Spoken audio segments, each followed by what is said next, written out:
Assalamualaikum warahmatullahi wabarakatuh. Perkenalkan dengan saya Nur Fajri dari kelas 101 dengan NIM 19210404007. Baik, di sini saya akan menjelaskan sedikit tentang praktek monopoli dan persaingan tidak sehat yang dilakukan oleh Temasek Holding. Selanjutnya, pengertian monopoli. Monopoli adalah suatu situs dalam pasar di mana hanya ada satu atau segelintir perusahaan yang menjual produk atau komoditas tertentu yang tidak punya pengganti yang mirip, dan ada hambatan bagi perusahaan atau pengusaha lain untuk masuk dalam bidang industri atau bisnis tertentu. Dengan kata lain, pasar dikuasai oleh satu atau segelintir perusahaan, sementara pihak lain sulit masuk di dalamnya. Karena itu, hampir tidak ada persaingan berarti. Secara umum, perusahaan monopoli menyandang predikat jelek karena dikonotasikan dengan perolehan keuntungan yang melebihi normal dan penawaran komoditas yang lebih sedikit. Dalam ilmu ekonomi, dalam ketentuan pasal 1 angka 2 Undang-Undang Anti Monopoli dirumuskan bahwa yang dimaksud dengan praktek monopoli adalah pemusatan kekuatan ekonomi oleh satu atau lebih pelaku usaha yang mengakibatkan dikuasainya produk atau pemasaran atas barang jasa tertentu sehingga menimbulkan persaingan usaha tidak sehat dan dapat merugikan kepentingan umum. Salah satu pelaku usaha asing yaitu Temasek Holdings yang berdiri pada tahun 1974 merupakan perusahaan besar dari Singapura. Dua anak perusahaannya yakni Singapore Telecommunication Ltd atau disingkat dengan Singtel dan Singapore Technology Telemedia atau disingkat dengan STT yang memiliki saham di dua perusahaan telekomunikasi di Indonesia. Singtel saat ini memiliki 35% saham di PT Telkomsel dan STT menguasai 40,77% saham PT Indosat.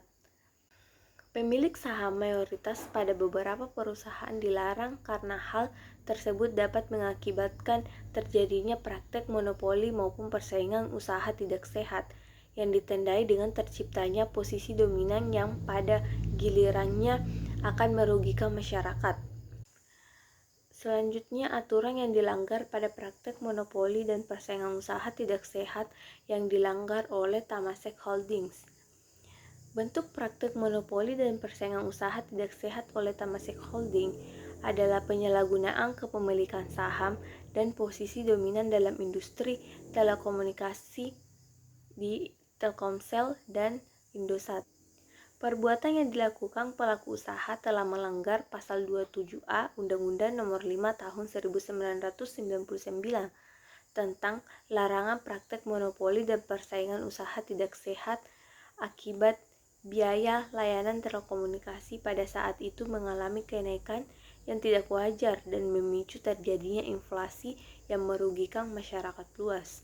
Selain menghukum Temasek, KPPU juga memutuskan PT Telkomsel bersalah karena melanggar pasal 17 ayat 1 Undang-Undang Nomor 5 Tahun 1999, di mana KPPU juga memerintahkan PT Telkomsel membayar denda sebesar 25 miliar rupiah dan menurunkan tarif layanannya sebesar 15% dalam jangka waktu 45 hari dalam putusan ini dibuat.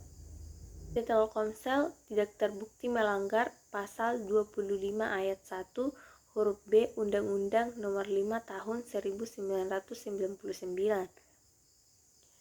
Kemudian yang terakhir yaitu dampak dari praktek monopoli dan persaingan usaha tidak sehat dari Temasek Holdings.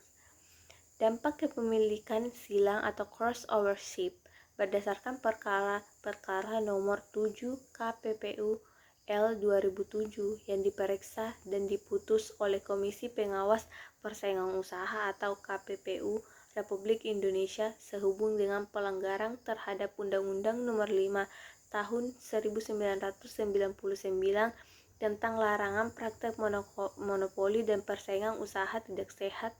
Yang pertama itu adanya saham mayoritas pada dua perusahaan yang melakukan kegiatan usaha dalam bidang yang sama, atau melanggar pasal 27 ayat A Undang-Undang Nomor 5 Tahun 1999. Saham mayoritas dimaksud dengan adanya kendali yang dimiliki oleh satu pelaku usaha terhadap pelaku usaha lain. Kemudian yang kedua, dampak yang kedua adalah adanya tarif yang tinggi atau melanggar pasal 17 ayat 1 Undang-Undang Nomor 5 Tahun 1999 sebagai akibat dari peningkatan tingkat konsentrasi industri yang meningkatkan market power sehingga memberikan konsentrasi bagi pelaku usaha untuk menempatkan harga atau price market. Baik, itu yang dapat saya sampaikan pada kesempatan kali ini. Lebih dan kurangnya mohon dimaafkan. Wabillahi taufik walhidayah. Wassalamualaikum warahmatullahi wabarakatuh.